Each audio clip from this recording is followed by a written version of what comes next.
Our focus story this hour, a day after Adil Chishti issued a series of provocatory statements, he has now come forth with a sham apology saying he had no intention of hurting any religious sentiments. This after he insulted several Hindu gods.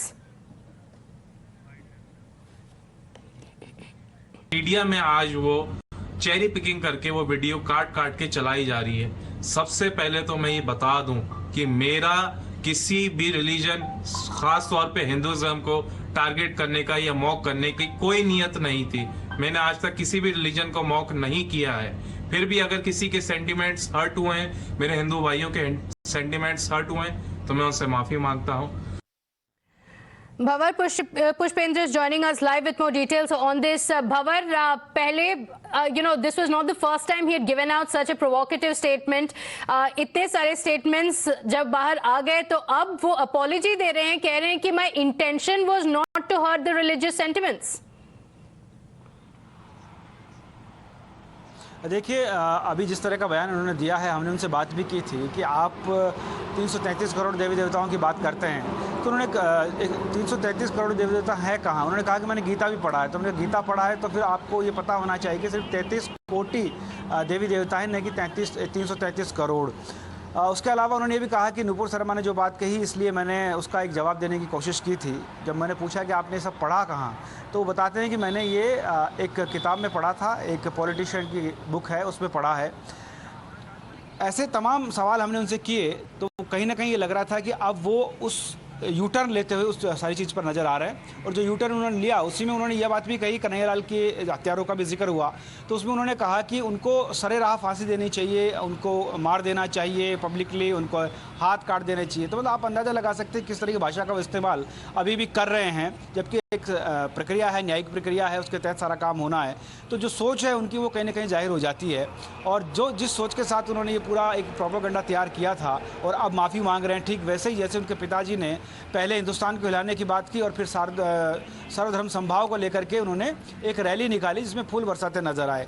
और जब जब उनके ताल्लुक PFI से दिखते हैं, सामने PFI के मंच पे वो नज़र आते हैं, पीएफआई का झंडा लेकर नज़र आते हैं, और जब उनसे पीएफआई पर बात की जाती है तो वो कहते हैं कि नहीं, मैं तो पीएफआई का सदस्य ही नहीं हूँ। तो इस तरह की जो एक पूरी फैमिली का ये बैकग्राउंड जो है वो सामने आ रहा है। गौहर चिश्ती जो फरार है, जिसने सर तन से जुदा करने की बात कही थी दरगाह के ठीक सामने से, और फिर मतलब ये लोग पहले कहते हैं, फिर यू टर्न लेते हैं, फिर माफ़ी मांग लेते हैं, और फिर इसी तरह के भड़काऊ बयान अपने देते रहते हैं ताकि वो किसी बाबर ये माफी तो मांग रहे हैं, लेकिन पहले ये सुन लेते हैं कि उन्होंने बयान कैसा दिया था। And these are the kind of statements like Babar mentioned, it's not just Adil Chishti but also his other family members. But listen in to the kind of statements that he had issued, after which he has now claimed that he did not want to hurt any religious sentiments.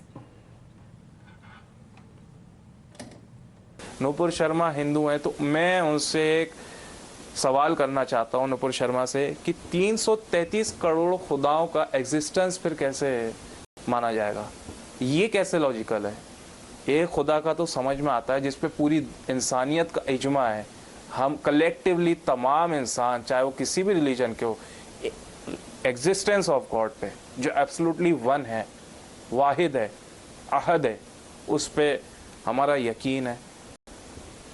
Interpretation अलग अलग हैं लोगों के, लेकिन 333 करोड़ खुदा, 333 million gods, a wholesale of gods, उसको कैसे माना जाएगा? और मैं सोचता हूं अगर इंसान को 1000 साल की भी जिंदगी मिले तब भी वो 333 करोड़ खुदाओं को राजी नहीं कर सकता, not in a least bit. दूसरी बात, नुपुर शर्मा से फिर मैं पूछूंगा, according to Hindu mythology Vishnu ji के 10 अवतार हैं, 10 अवतार, उनमें से कुछ इंसान जैसे कहते हैं कि ये इनकारनेशन है, उनमें से कुछ इनकारनेशन इंसानों वाले हैं, उनमें से कुछ इनकारनेशन जानवरों वाले हैं, और कुछ इनकारनेशन ऐसे हैं जो आधे इंसान और आधे जानवर हैं।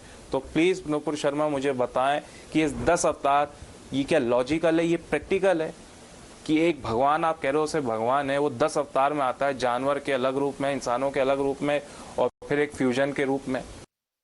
फिर तीसरा, हनुमान जी, उनका वजूद, उनका एग्जिस्टेंस कैसे साबित करेंगे आप? श्री गणेश जी, उनका एग्जिस्टेंस कैसे साबित करेंगे आप? एग्जिस्टेंस से मेरी मुराद आप समझ जाएं कि वो पूरी तरीके से तो इंसान नहीं थे ना। आप खुद मानती हो आपके भगवान हैं, तो श्री गणेश हो या हनुमान जी हो, do they really do these things sound logical? नहीं।